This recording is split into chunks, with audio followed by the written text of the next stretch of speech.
это было сейчас вообще? Мы же сценарий поменяли, все. А сейчас просим всех слабонервных людей, беременных женщин и детей удалиться из зала. Выступает 11-й Псих-Фил-2.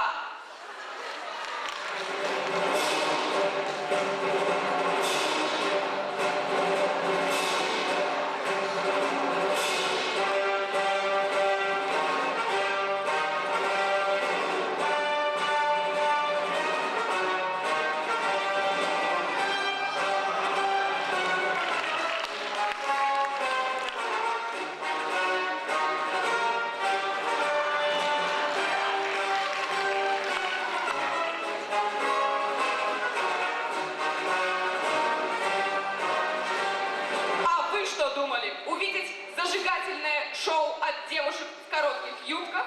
Ну уж нет. Ведь мы филологи, и сегодня мы ломаем стереотипы. У нас есть мозги, и даже больше, чем вы думали.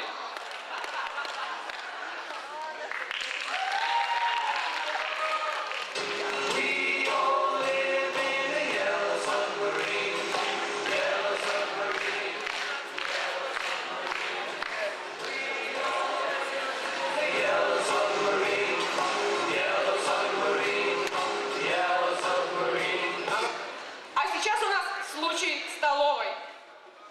Однажды у Юли не было денег. Ну, кроме 100-тысячной купюры. Булочку, пожалуйста.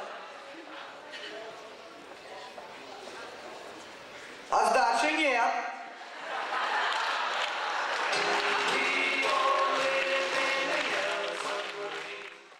Аднойчы спадар Віталь Кириленко завітав на курси ораторского майстерства.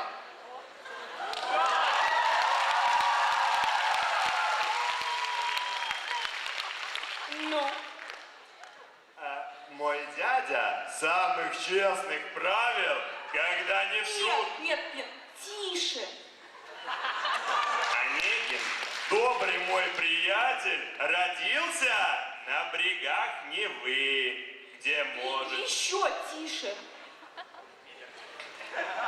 Я знаю, что такое антропосоциогенез, и заставлю вас знать такие вещи, потому что... Нежнее, Виталь! Еще нежнее!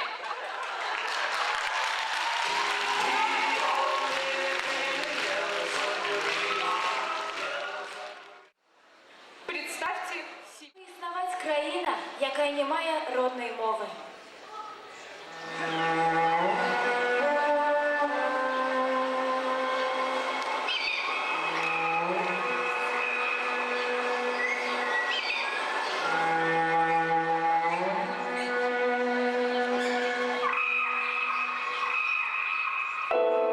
Понад спадщиною моєю знов летять журавлі, понад вічністю сівою ніби плачуть яни.